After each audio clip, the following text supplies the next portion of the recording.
let's talk feeder sets. Now, this is something I've been wanting to talk about for the last few weeks, and it's finally here. Your opportunity to get jacked. Now, if you know what they are and you're not doing them, or you don't know what they are, this is something you have to put into your routine. It's all about muscle hypertrophy, gaining size, putting on muscle, looking super shredded because your muscles are so freaking dense and hard. That's the name of the game. And if we break it down to two different types of muscle hypertrophy, number one is microfibril hypertrophy, which is going less reps, heavier weight, and building strength in the muscle fibers. And that's really important. And the second one is sarcoplasmic hypertrophy, which is doing lighter weight with more reps to bring more fluid into the muscle. We're talking about blood and water and enzymes and nutrients, things that promote healing, repair, and growth. But that's also why you're gonna feel that big muscle pump from doing those higher reps with a little bit lighter weight. The best workout programs incorporate both strength and size, so that you're not only building muscle, but you're building strength as well. So let's talk about feeder sets. Now, these are usually done outside of the gym or apart from your workout. Now, you could do them in the gym, specifically if you're doing certain isolations that you're not gonna be able to do at home or outside the gym, like leg extensions, leg curls, those things. Now, those are isolations for the quads, isolations for the hamstrings.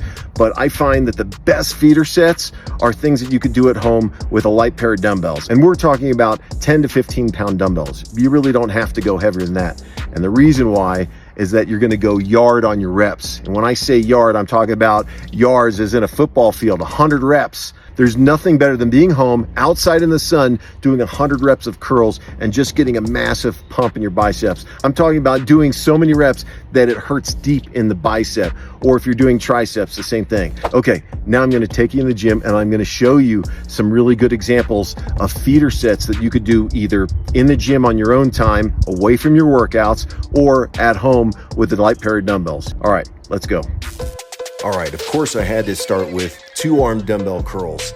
These are the bread and butter of feeder sets. You can see I'm doing them in the gym, obviously, but I suggest you do them at home with a light pair of dumbbells and really smoke those biceps. And if you're getting burned out, switch over to alternating dumbbell curls. Now, you could do the same thing with hammer curls. In fact, why not do both? 100 reps of each. And again, go alternating if it's getting a little bit too tough. Another great way to do your feeder set curls is to do one arm at a time. I suggest get 10 reps on one side and then 10 reps on the other side. And obviously, you're gonna keep going back and forth until you reach 100. And do the same thing with hammer curls. Why not mix it up? Do 10 on one side and then 10 on the other side. And since you're alternating, get 100 or 200, up to you. And you could do the same series standing, 2-arm dumbbell curls, alternating dumbbell curls, hammer curls together, and alternating hammer curls. Try it this way. See how I'm coming across my chest? You really hit and emphasize that brachialis and the long head of the bicep. You could do the same thing with triceps. Here I'm laying on a bench, but you can easily do this at home. In fact, I do it all the time laying on the floor. Again, you could do singles where you're doing 10 on one side and then do 10 on the other side, and keep going back and forth until you hit 100. You can also do the alternating style as well. And if you're in the gym, why not use a bar? Or even if you're at home, lay on the floor and use a bar. Lateral flies for feeder sets, man, you're a glutton for punishment. This will smoke your shoulders. And also, take on the singles. Just do 5 or 10 on one side and do the same thing on the other side, 5 or 10 reps until you hit 100 or even 200 reps total. And once again, you could do this whole series standing up, lateral flies. And if you really want to isolate it, do your singles. Get about 10 reps on each side until you hit that 100 reps. And if you're doing them one and one, you may want to go 200 reps. Totally up to you how much you want to smoke those delts. And here's a fun way to do feeder sets. This is like a fly and a military press, so you're sweeping the whole shoulder. I call these sky flies.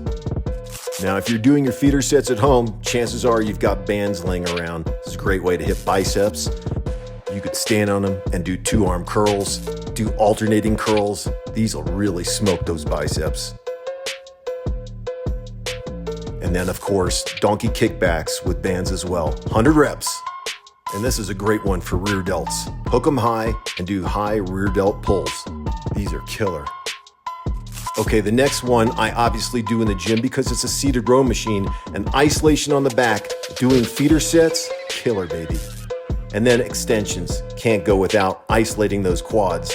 Here, it's nearly impossible to get 100 reps, so don't be afraid to take a little bit of a rest pause and then keep going till you hit those 100. I'm telling you, your quads will be like walking on ham hocks. And then do the same thing on the leg curl machine, isolating those hamstrings. Try to get 100, but chances are you're not gonna be able to. It's okay, so long as you get your 100. And then you could do these at home or in the gym. Stand on a 2x4 or a plate like I'm doing. Load it or don't load it. Either way, 100 rep feeder set will make you walk funny.